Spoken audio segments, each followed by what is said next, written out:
Sunday fun day coming at you, Firewall. We got a nice long one, a nice 2-rounder coming for you. All right, so it's kicking off with 25 push-ups for Sunday pump day.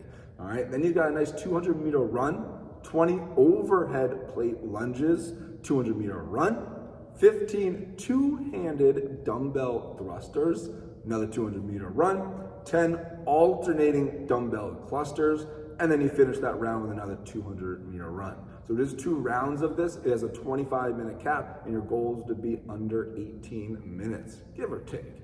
All right, so it's a good long one here for your Sunday. Nice little sweat sesh. Hopefully we're outside for these runs and not modifying them.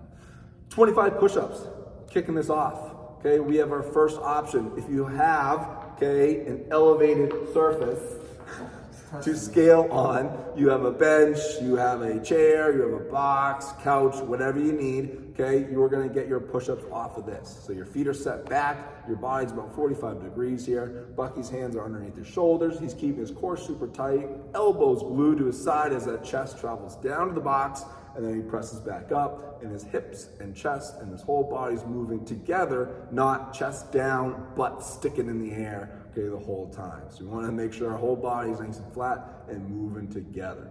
I would say you want to get these done in no more than 3 sets today, so pick a push-up modification, that's going to get that done. If those are wicked easy for you, and you can crank some push-ups up on the ground, those hands are going underneath the shoulders, feet are back, core is tight. Notice the same thing that we just did on the bench. The whole body's moving down to the ground together, and those elbows are tight to his side. So once you move on from those push-ups, you're going for a 200-meter run. All right, so if you have that 200-meter mark outside, and you can get it done, go for that nice 200-meter run. You'll be give or take around that minute. If not, we're gonna stick to that minute for either stair climbs, bear crawls in place. You can do butt kickers for 30 seconds, high knees for 30 seconds, and then you can maybe do like a 200-meter row or ski if you have it, or a 400-meter bike. Those will all be, usable for all the 200-meter runs in this workout. Try to stick with whichever one you are the whole workout. Don't kind of change them each and every 200-meter run. All right, so it's just for example, if you're picking that 200-meter row as an option, stick with it the whole workout. After that run, you got 20 overhead plate lunges. So Bucky has that plate locked out overhead. He's squeezing his core. He's pressing through the elbows and the shoulders. He's not letting that plate come anywhere near his head. So we don't want to see those elbows bend. We want to pick a weight we can keep locked out overhead and active.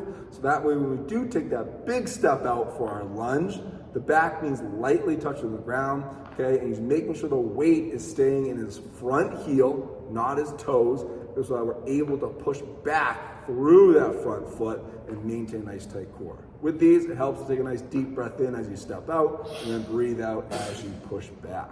All right. If you can't do that overhead position, you are more than welcome to hold that plate to your chest. So a front rack position for those lunges as well as no weight. All right. So the same thing goes. It's a big step out in front, pushing back to that front heel. So whether you can't go overhead, you can bring it down or no weight at all.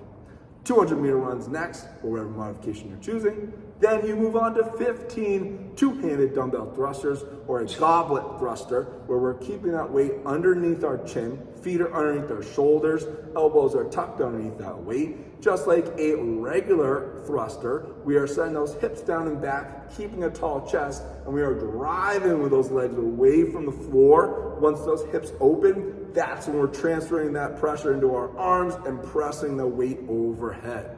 So ideally getting that head through those arms as best as possible. And again, when we do press overhead, we don't want to see that arch in the lower back. We want to make sure we're really squeezing that core so there's no lean back whatsoever, but rather just to press up with those arms, getting that head through. So it's 15 reps. Hopefully you have a weight, you can get those 15 done unbroken.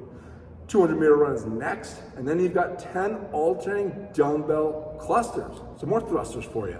All right, you didn't have enough on that side of 15. We got 10 more coming your way. But now we've got a clean coming first. So the feet are going to be set up underneath our shoulders, dumbbell in between those feet. We are looking to travel down towards that dumbbell with one hand, setting that back and making sure our chest is up nice and tall. But he's going to drive away with those legs. Once he pops his weight, and once he pops his hips, he's going to drop underneath the weight, fast elbow underneath the dumbbell, and then that's when we're driving up overhead into that thruster position. So it is a squat clean thruster is what makes up that cluster. So each rep is alternating, and again, notice how each rep he's traveling down to the floor with a nice flat back, driving away with his legs, getting a fast squat underneath that weight, and then you're driving up into that thruster, making sure we're using our legs, and then finishing with that arm and that press out. All right, and you'll finish that round with a 200-meter run after you finish those clusters before you go through one more round, hopefully getting underneath that 18-minute cap for this workout. All right, so have fun with this one. Get outside. Maybe if you can, link up with somebody, get it done.